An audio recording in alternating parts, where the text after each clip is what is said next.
Death had branded EMTT Dawson long before he was old enough to know what it was. A fever took his mother in the spring, and in the summer a stampede trampled his father under a deluge of hooves. What was left was a barefoot boy in the dust of an abandoned homestead, who had to grow up to be a man who believed in nothing. No promises, no kindness, not even a hand offered in compassion. By the time he was 30, the High Plains were familiar with his name. Dawson, the cowboy who walked away from every bride. Women came in calico and lace, hope nicked from churches and families, but each of them departed his door in silence, as if by a funeral bell. His life was a fortress constructed of work. He was already in the saddle at dawn. In the evening, he tended the branding fires.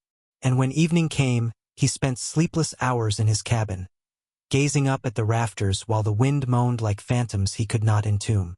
Neighbors attempted kindness, but none of it ever panned out. Mrs. Callahan sent pies nicely wrapped in linen. Sheriff Boone joked with him about dying old and alone. Young ranchers admired his ability but gossiped that a man who didn't know love was half a man. Dawson bore their words like boulders in his pockets, driving him further into loneliness with each passing year. It wasn't that he didn't like women. Far from it. He respected their fortitude, their beauty, their stamina in a country that swallowed the weak. But respect was not trust, and trust was the one thing love required.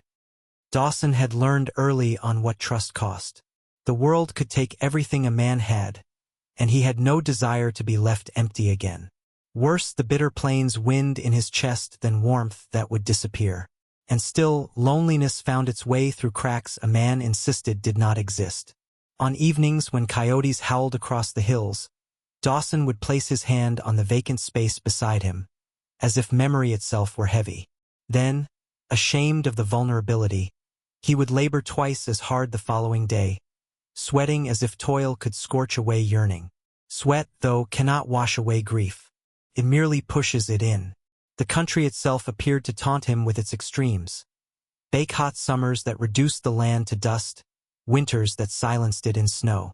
As families huddled beneath the light of the lanterns, Dawson was the silhouette at the periphery of each group, the rider who doffed his hat but did not linger. Ranch dances invited themselves, some extended with hesitant hope, others with brazen grins. He sent them all away, now and then gently, but often like a slammed door. In due course, women ceased to hope. Men ceased to persuade. Even his cattle drew closer together when he passed through their midst, as if they too felt the cold wall that surrounded him. And then there was a storm like no other. A blizzard swept down the prairie, stripping shingles from buildings, battering sleet sideways, converting all trails into snares of ice. Dawson's cabin, strong against years of wind and weather, shook beneath the fury of the storm. He sat beside the fire that evening, whetting a knife out of habit, sparks tracing restless light upon his face. Solitude had never felt heavier. Outside, the storm yelled, but inside the quiet was worse. And then, on the howl of the wind, another noise. A knock. At first he wrote it off as the creak of wood under the blast of the gale. But it came again. Not desperate, not pleading. A measured rhythm, soft and deliberate, as if the person knocking had walked too far to spend energy on hysteria. Dawson stopped dead in his tracks. No one visited his cabin, especially not in a storm like this. He put the knife down and stood, his hand hovering on the latch. To open that door was to risk everything. To keep it shut was to stay who he had always been, safe but empty. The knock was repeated, softer now, dying like the last note of a song. Something in it moved part of him he believed was long dead. He opened the door. The tempest burst in, snarling, spewing snow everywhere on the floor. And in its midst, a woman. She was no more than 24. Her rich black hair was weighted with ice, her buckskin garment frayed at the bottom. In her arms a bundle swathed in old wool, clutched close as if she held either a child or a memory too holy to put down. Her black eyes looked up at his level through fatigue. They did not ask for anything, offer an apology, only the naked pride of endurance. For the first time in years, EMTT Dawson experienced something he had no explanation for. The bitter wind churned between them, sending the warmth of his fire into the tempest. Each rejection, each bride he'd rejected, each fence he'd erected around his heart, all of it coalesced like specters behind him.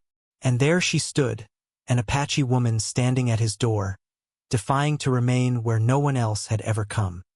His hold on the doorframe tightened. His voice was stuck in his throat. The burden of decision weighed on him more heavily than any saddle, more perilous than any tempest. If he opened the door to her, he would break the promise of silence that he had sworn to his own heart. If he shut her out, he would grow colder than the winter that raged outside. The wind howled, the lantern wavered, and in the gap between them, the choice swayed. She didn't tarry. With certain stillness, she took the step across the threshold, as if she had forever known that he would move aside. The storm burst the door shut behind her, leaving only the hiss of flame and the beat of two unbalanced respirations. She hadn't requested leave to sit. She sank down beside the hearth, extending quivering fingers towards the fire. Her hands were bony, chilled red, but her eyes were unyielding, defying the silence to crack. Dawson gazed at her, cautious and amazed in equal measure. She had appeared out of nowhere, bearing no reason except for her presence. Snow dripped from her matted hair, darkening the buckskin above her shoulders. The package she unwrapped on her knees did not contain food or weapons, but pieces of a life. Beadwork running with turquoise and bone, a packet of herbs letting out a strong, crisp aroma into the cabin. She treated them as if they were the last remnants of a world she was not about to let go of. When she did speak, her voice was low, but had a strength to it that enlarged the room. She said she had walked for days, doors closing behind her the moment she was seen. Some had slammed shut in rage, others in fear. She spoke not with resentment but with fact, and the fact cut further than resentment. She had a bearing of one who was used to adversity, refusing to beg for mercy. For the first time, Dawson's loneliness changed. He had believed it was his alone, his wound to bear. But here was a woman whose isolation was similar to his, though etched by other cruelties. She had not been left behind for what she had lost, but for what she was. And that injustice hit him like fire down his gullet. The tempest raging outside raked against the walls, but within, the fire burned more powerfully for her proximity. She brewed tea with her herbs and handed him a cup. He took it, amazed at his own hand. The warmth coursed into him, unfreezing spots he thought forever frozen. Talk flared to life, not copious, but sufficient. He asked her what her name was. She told him quietly, a sound that remained in the air like a prayer. He muttered it softly, as if practicing a long-dead tongue. And then a crash outside the fragile quiet. One of his cattle had escaped, spooked by the storm. Dawson grabbed for his coat, prepared to deal with it on his own. But before he could halt her, she stood. She wrapped his spare coat about her shoulders, enormously too large for her petite body, and trailed behind him into the storm. The snow blinded them, the wind cutting like knives, and yet she kept up. Both of them battled through the white rage until they reached the steer lashing near the fence line. She went fearlessly, going around and holding, until finally they prodded the animal back into the pen. Her hair lashed across her face, her cheeks reddened, her eyes wild. For an instant, Dawson saw in her a strength matched to his own. When they fell back into the cabin, letting snow trickle onto the floor, they stood panting, laughter bubbling up in both of them. Odd, unforeseen, but welcome. The cabin came alive for the first time. He gazed at her across the fire and knew she did not belong to the silence he had created. She was not a visitor to come and go. She was fire that would not be extinguished. The dam within him burst. He explained to her what he had never explained to any living human being, that once he had known love, and it had been ripped from him so violently he had vowed never to try to claim it again. All the brides he had rejected were not out of arrogance, but fear of grieving twice. He steeled himself for judgment. She listened. Her gaze was without scorn, only listening understanding, as if each sentence rolled away a stone from his heart. When she spoke, There was less harshness in her voice than the thunder outside, yet it hit harder. She said love was never safe, never risk-free, but it was the only heat worth taking. To shut your door to it was to invite a winter that might last an eternity. Her candor jolted him. She wasn't providing beauty to repair him. She was providing courage to live. The flames crackled low, red embers glowing. Dawson experienced a draw greater than fear, greater than grief itself. For years he had prepared himself for every knock, every smile, every possibility of connection. Now here was a woman who had weathered her storms, who stood not as a supplication for sympathy but as a rebuke to the world. She had ignited fire in his icy cabin simply by surviving.